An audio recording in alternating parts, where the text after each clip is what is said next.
शान नाही पुरगे छत्रपती श्री शिवाजी महाराज की जय. महाराष्ट्राचे आराध्य दैवत राजशिव छत्रपती श्री शिवाजीराजांना तिवार मानाचा पुत्र करून आपल्या सर्व शिवभक्तांचं या शिवतीर्थ रायगडावरती पहिल्यांदा सहर्ष स्वागत आहे. तर पहिल्यांदा माझं ओळख करून देतो. माझं नाव आहे गणेश चंद्रकांत. म्हणजे फक्त 600 आहेत का एकसारखी? 6. जाऊ का मी?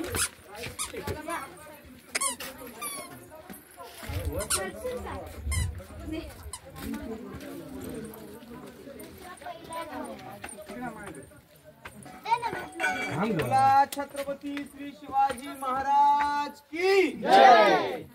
शिवाजी महाराज म्हटलं की प्रत्येकाच्या तोंडून जय शब्द आलाच पाहिजे. तर या नावातच इतकी ताकद होती की दुश्मनांच्या पायाखालची माती सुद्धा थरकाप घेत होती. शिवाजी नावाचा उलटा अर्थ केला तर सांगा काय होतं? जीवाशी. जीवाशी. आयुष्यभर ज्याने जीवावरती स्वराज्यासाठी दुश्मनांशी लढले त्यांना म्हणतात शिवाजी. अरे या जीवनात आल्यानंतर तुम्हाला एक सांगतो, रायगडावर आलात, सह्याद्रीमध्ये फिरलात, पण इथली माती तुम्हाला लाल पाहायला मिळते. याचा इतिहास आहे आणि अभिमानाने सांगतो, इथल्या मातीमध्ये इथला प्रत्येक मराठी माणूस गाडला गेलेला आहे, पण इथली माती लाल आहे बघा. एक सांगतो, सह्याद्री जी रायगडाला पसरले ना, अमावस्या पौर्णिमेला सह्याद्रीच्या डोंगर रांगेतून घोड्यांच्या टापांचे आजही आवाज कानी आहे, कारण त्यावेळी त्या लढाया सह्याद्रीने पाहिलेल्या आहेत. शिवरायांचे गड किल्ले तुम्ही फिरलात का? तिथे गेल्यानंतर कुठे शिवरायांचा महाल तुम्ही आवडीने बघितला का? इथे महाराजांनी आपला महाल बांधला होता, पाहिला का तुम्ही? कोणी सांगा पाहिला असेल तर. पण तुम्ही हैदराबादला जाता निजामाकडे, त्या गोलकोंड्याला जा, त्या दिल्लीच्या आग्र्याला जा, गेल्यानंतर तिथे गाईड करा. गाईड पहिल्यांदा तुम्हाला माहिती देतो, या उस राजा का रंग में, उस राजा ने अपनों के लिए खुद के लिए रंग महल बनाया था. आता रंग महालाचा अर्थ तुम्हाला माहितीये. आपल्या राजाने 48 किल्ले बांधले आणि 248 किल्ले जिंकले. टोटल किती झाले? 296.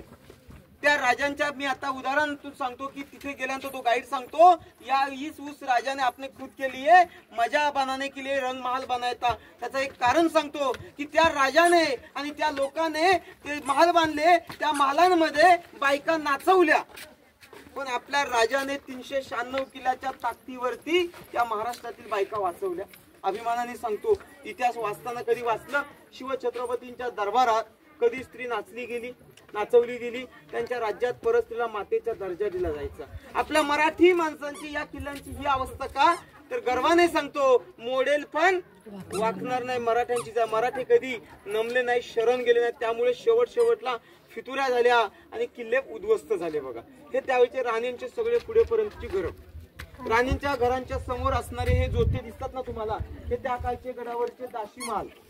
कारण ही घर, ही पडवी, हे घर असे सुंदर त्या पद्धतीचं, आणि हे सगळं पडलेलं आहे. दाशांना गडावर राहायला का जागा दिली? तर खाली जाताना मध्येच रस्ता फितुरी झाली, मग म्हणून हे त्यावेळेचे दाशी महाल आहेत.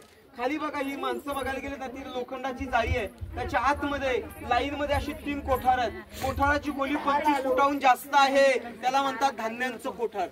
कोकणात त्याला कणकी म्हणतात, तुमच्याकडे काय म्हणतात माहित नाही. अन्न, वस्त्र, निवारा या जर गोष्टी गडावर मुबलक असतील तर येणाऱ्या शत्रूला आपण धूळ चालू शकत होतो. त्या कोठारातून लाकडाच्या शिडीनं पुन्हा धान्य काढलं जायचं, पोत्याने ओतलं जायचं. त्या पद्धतीने या वरच्या भागात 4 ठिकाणी धान्याची कोठार होती. बघून येते धान्याचं कोठार. कोठार बघताना किशोर हात ठेवा, खाली वाचताना मोबाईल गेला तर काढू शकत नाही. बघून या, मग महाराजांच्या महालात जाऊया.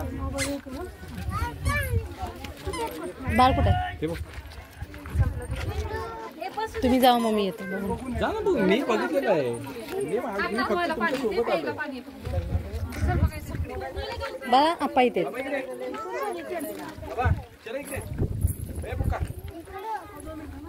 बाळा या, हात सोडू नको इकडे.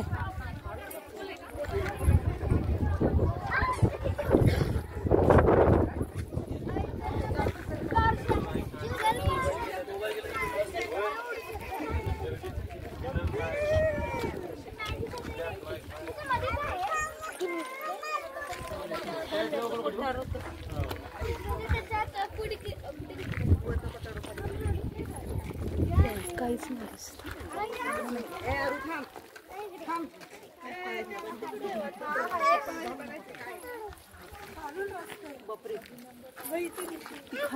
काहीच दिसत नाही.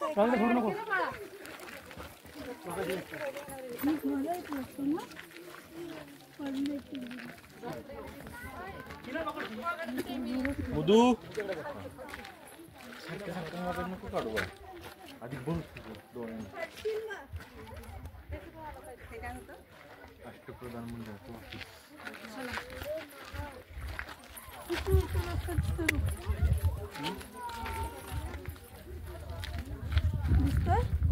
ए चला जास्त वाकू नका बाळा. बघ समोरून त्या साईड नाही तन्नू जा तिकडे जास्त नका वाकू. चल देते तिथे माहिती सांगा.